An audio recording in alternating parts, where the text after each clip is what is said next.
ಆಯುರ್ವೇದ ಶಾಸ್ತ್ರದ ಪ್ರಕಾರ ಈ ಜಿಗಣೆ ಹುಳುವಿನಿಂದ ಕೂಡ ನಾವು ಚಿಕಿತ್ಸೆನ ಕೊಡ್ತೀವಿ. ಜಿಗಣೆ ಹುಳುವಿಂದ ಟ್ರೀಟ್ಮೆಂಟು ಅಂತೆಲ್ಲ ಅಂದ್ಕೊಳ್ತಿದ್ದೀರಾ. ನೋಡೋಕ್ಕೇನು ಅಷ್ಟೊಂದು ಹಿತಕರವಾಗಿಲ್ಲ, ಯಾರು ನೋಡಿದ್ರು ಅದನ್ನೇನು ಇಷ್ಟಪಡೋದಿಲ್ಲ.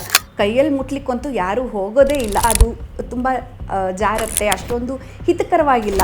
ವಿಶೇಷವಾದ ಚಿಕಿತ್ಸೆ ಹೆಸರೇ ಜಲೌಕಾವಚರಣ.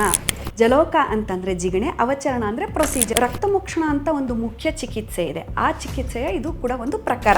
ಆಯುರ್ವೇದದಲ್ಲಿ ಇದರ ಇಂಪಾರ್ಟೆನ್ಸ್ ತುಂಬ ಇದೆ.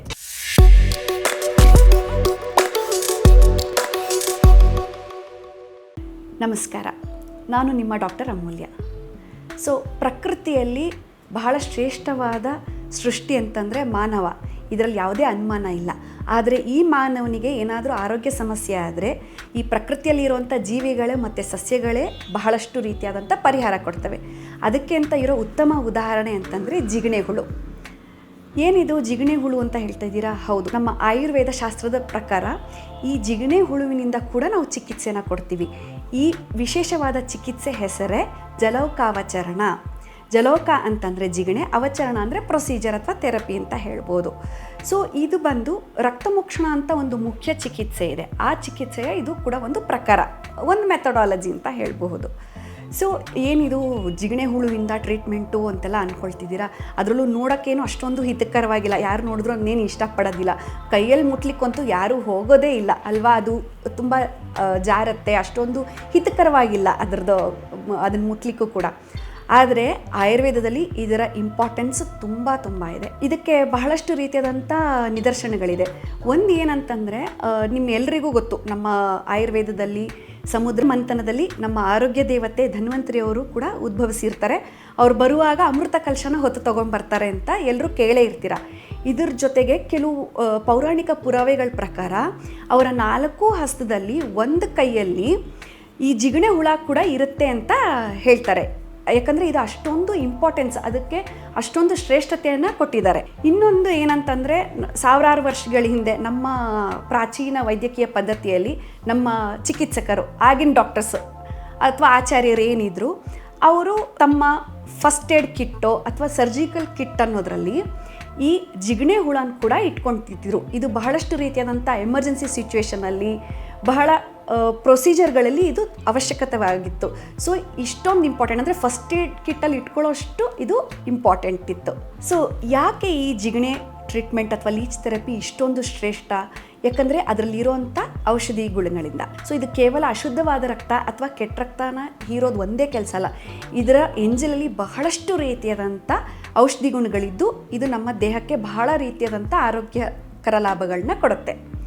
ಸೊ ಮೊದಲನೇದಾಗಿ ಅದು ನಮ್ಮ ದೇಹದಲ್ಲಿರೋ, ಈಗ ಯಾವುದೋ ಜಾಗದಲ್ಲಿ ನಾವು ಟ್ರೀಟ್ಮೆಂಟ್ ಮಾಡ್ತಿದ್ದೀವಿ ಅಂದರೆ ಆ ಜಾಗದಲ್ಲಿ ಇರುವಂಥ ಕೆಟ್ಟ ರಕ್ತನ ತೆಗೆಯೋದಲ್ಲದೇನೆ ವ್ಯಾಸ್ಕ್ಯುಲರ್ ಕಂಜೆಷನ್ ಅಂತ ಏನಿರುತ್ತೆ ಅದನ್ನು ಕಮ್ಮಿ ಮಾಡಿ ಬ್ಲಡ್ ಸರ್ಕ್ಯುಲೇಷನ್ ಇಂಪ್ರೂವ್ ಮಾಡುತ್ತೆ. ಸೊ ಈ ವಿಶಿಷ್ಟವಾದ ಗುಣದಿಂದನೇ ಇದನ್ನು ಬಹಳಷ್ಟು ರೀತಿಯಾದಂಥ ಸ್ಕಿನ್ ಡಿಸೀಸಸ್ಸು, ಅದರಲ್ಲೂ ತುಂಬ ಸೀರಿಯಸ್ ಸ್ಕಿನ್ ಡಿಸೀಸಸ್ಸು, ಈ ಸೋರಿಯಾಸಿಸ್ ಇರಬಹುದು, ಎಕ್ಸಿಮಾ ಇರ್ಬೋದು, ವಿಟಿಲಿಗೋ ಅಥವಾ ತೊನ್ನು ಅಂತ ಹೇಳ್ತೀವಿ, ಈ ಕಂಡೀಷನ್ಸಲ್ಲಿ ಕೂಡ ಬಹಳ ರೀತಿಯಾದಂಥ ಸಹಕಾರಿಯಾಗಿದೆ. ಇದು ಬರೀ ದೊಡ್ಡ ಡಿಸೀಸಸ್ ಅಷ್ಟೇ ಅಲ್ಲ, ಈವನ್ ಚಿಕ್ಕ ಇನ್ಫೆಕ್ಷನ್ಸು, ಆಪ್ಸಸ್ ಇರ್ಬೋದು, ಪಿಂಪಲ್ಸ್ ಇರ್ಬೋದು, ಲೋಕಲ್ ಇನ್ಫೆಕ್ಷನ್ಸ್ ಇರುತ್ತೆ, skin infections. So simple skin ಇನ್ಫೆಕ್ಷನ್ಸಲ್ಲೂ ಇದ್ರದ್ದು ಎಫೆಕ್ಟ್ ತುಂಬ ಚೆನ್ನಾಗಿರುತ್ತೆ, ತಕ್ಷಣ ಪರಿಹಾರ ಸಿಗತ್ತೆ. ಇದರಲ್ಲಿ ಬಹಳ ರೀತಿಯಾದಂಥ ಆ್ಯಂಟಿವೈರಲ್ಲು, ಆ್ಯಂಟಿಬ್ಯಾಕ್ಟೀರಿಯಲ್, ಆ್ಯಂಟಿಫಂಗಲ್ ಆ್ಯಕ್ಷನ್ಸ್ ಕೂಡ ಇರೋದ್ರಿಂದ ಇದು ಎಲ್ಲ ರೀತಿಯಾದಂಥ ಸ್ಕಿನ್ ಪ್ರಾಬ್ಲಮ್ಸ್, ಸ್ಕಿನ್ ಡಿಸೀಸ್ಗೆ ಯೂಸ್ಫುಲ್ಲು. ಸೊ ಇದನ್ನು ನಾವು ಯಥೇಚ್ಛವಾಗಿ ಯಾವುದೇ ಸ್ಕಿನ್ ಡಿಸೀಸ್ ಬಂದರೂ ಉಪಯೋಗಿಸ್ಕೊಳ್ತೀವಿ. ಇನ್ನೊಂದು, ಇದರಲ್ಲಿ ವೂಂಡ್ ಹೀಲಿಂಗ್ ಪ್ರಾಪರ್ಟಿ ಅಂತ ಇದೆ.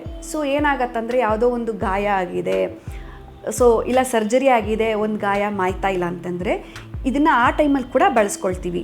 ಯಾಕಂತಂದರೆ ಇದು ಎಂಜಲಿನಿಂದ ಕೊಡುವಂಥ ಔಷಧಿ ಗುಣಗಳಿಂದ ಟಿಶ್ಯೂ ರೀಜನ್ರೇಷನ್ ಆಗೋದಿರ್ಬೋದು, ಇಲ್ಲ ಹೊಸ ರಕ್ತನಾಳಗಳು ರೀಜನ್ರೇಟ್ ಆಗೋದು ಬೇಗ ಆಗುತ್ತೆ ಮತ್ತು ಚೆನ್ನಾಗಾಗತ್ತೆ. ಇದರಿಂದ ಆ ಗಾಯ ಬೇಗ ಗುಣಮುಖವಾಗಿ ಸೊ ಕಮ್ಮಿ ಅವಧಿನಲ್ಲೇ ನಮಗೆ ಆ ಗಾಯ ವಾಸಿ ಆಗಿಬಿಡತ್ತೆ. ಇನ್ನೊಂದು, ಇದರಲ್ಲಿ ಆ್ಯಂಟಿ ಇನ್ಫ್ಲಮೇಟ್ರಿ ಪ್ರಾಪರ್ಟಿ ಕೂಡ ಇದೆ.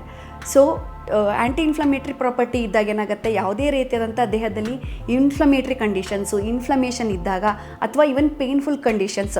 ಸೊ ಜಿಗಣೆ ಅಂದರೆ ಬರೀ ರಕ್ತ ಹೀರುತ್ತೆ, ಸ್ಕಿನ್ ಡಿಸೀಸ್ ಅಷ್ಟಕ್ಕೆ ಸೀಮಿತವಾಗಿಲ್ಲ. ಸೊ ಈ ಜಾಯಿಂಟ್ ಡಿಸಾರ್ಡರ್ಸ್ ಇರ್ಬೋದು, ಮಸ್ಕ್ಯುಲೋಸ್ಕೆಲಿಟಲ್ ಡಿಸಾರ್ಡರ್ಸ್, ಯಾವುದೇ ರೀತಿಯಾದಂಥ ನೋವು, ಮಸಲ್ ಪೇಯ್ನ್ ಇರಬಹುದು, ಸಾಫ್ಟ್ ಟಿಶ್ಯೂ ಪೇಯ್ನ್ ಇರಬಹುದು, ಅಥವಾ ಸಂಧಿಗಳಲ್ಲಿ ಜಾಯಿಂಟ್ಸ್ ಪೇಯ್ನ್ ಇರಬಹುದು, ಆರ್ಥರೈಟಿಕ್ ಕಂಡೀಷನ್ಸಲ್ಲಿ ಕೂಡ ಇದು ಬಹಳ ತುಂಬ ಉಪಯುಕ್ತವಾಗಿದೆ. ಮತ್ತು ಎಲ್ರಿಗೂ ಗೊತ್ತೇ ಇದೆ, ಇನ್ನೊಂದು ಕಾಮನ್ ಪ್ರಾಬ್ಲಮ್ಮು ಇರೋದು ಇತ್ತೀಚೆಗೆ ಅಂತಂದರೆ ವೆರಿಕೋಸ್ ವೇನ್ಸ್. ಸೊ ತುಂಬ ನೋವಿಂದ ಒದ್ದಾಡ್ತಾ ಇರ್ತಾರೆ. ಸೊ ವೆರಿಕೋಸ್ ವೇನ್ಸಲ್ಲೂ ಕೂಡ ಲೀಚ್ ಥೆರಪಿ ನಾವು ಬಹಳ ಉಪಯೋಗಿಸ್ತೀವಿ. ಇದು ಬಹಳ ಎಫೆಕ್ಟ್ಫುಲ್ ಆಗಿದೆ. ಕೇವಲ ನಮ್ಮ ಭಾರತ ದೇಶಕ್ಕಷ್ಟೇ ಸೀಮಿತವಾಗಿಲ್ಲ. ಸೊ ನಾವು ಈ ವಿಷಯದ ಬಗ್ಗೆ ಹೆಮ್ಮೆ ಪಡಲೇಬೇಕು. ಯಾಕಂತಂದರೆ ಪಾಶ್ಚಿಮಾತ್ಯ ದೇಶಗಳಲ್ಲಿ ಇದನ್ನು ಹಿರಡೋಥೆರಪಿ ಅನ್ನೋ ಚಿಕಿತ್ಸೆಗೆ ಬಳಸ್ಕೊಳ್ತಾರೆ. ಸೊ ಸುಮಾರು ವರ್ಷ ಇದರದ್ದು ಎಂಜಿಲ್ನ ರಿಸರ್ಚ್ ಮಾಡಿ ಅದರ ಎಂಜಿಲ್ನಲ್ಲಿ 100ಕ್ಕಿಂತ ಹೆಚ್ಚು ಬಯೋ ಆ್ಯಕ್ಟಿವ್ ಇಂಗ್ರೀಡಿಯೆಂಟ್ಸ್ ಇದೆ ಅಂತ ಕಂಡುಕೊಂಡಿದ್ದಾರೆ. ಎಸ್ಪೆಷಲಿ ಹಿರುಡಿನ್ ಅನ್ನೋ ಬಯೋಕೆಮಿಕಲ್, ನ್ಯಾಚುರಲ್ ಕೆಮಿಕಲ್ ಇದರಲ್ಲಿದೆ.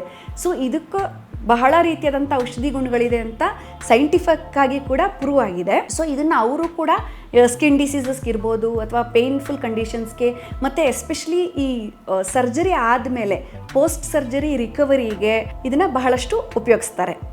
ಸೊ ಇನ್ನೊಂದು ಇದರಲ್ಲಿ ವಿಶಿಷ್ಟತೆ ಏನಂತಂದರೆ, ಇದು ಪೇನ್ಲೆಸ್ ಟ್ರೀಟ್ಮೆಂಟ್. ಇದು ಜಿಗಣೆ ಟ್ರೀಟ್ಮೆಂಟ್ ಮಾಡುವಾಗ ಯಾವುದೇ ರೀತಿಯಾದಂಥ ಪೇಷಂಟ್ಗೆ ನೋವು ಆಗೋದೇ ಇಲ್ಲ. ಮತ್ತಿನ್ನೊಂದು ಡ್ರಗ್ಲೆಸ್ ಥೆರಪಿ, ಯಾವುದೇ ರೀತಿಯಾದಂಥ ಪೇನ್ ಕಿಲ್ಲರ್ ತಗೊಳ್ಳೋವಂಥ ಅವಶ್ಯಕತೆ ಇಲ್ಲ, ಏನೂ ಇಲ್ಲ.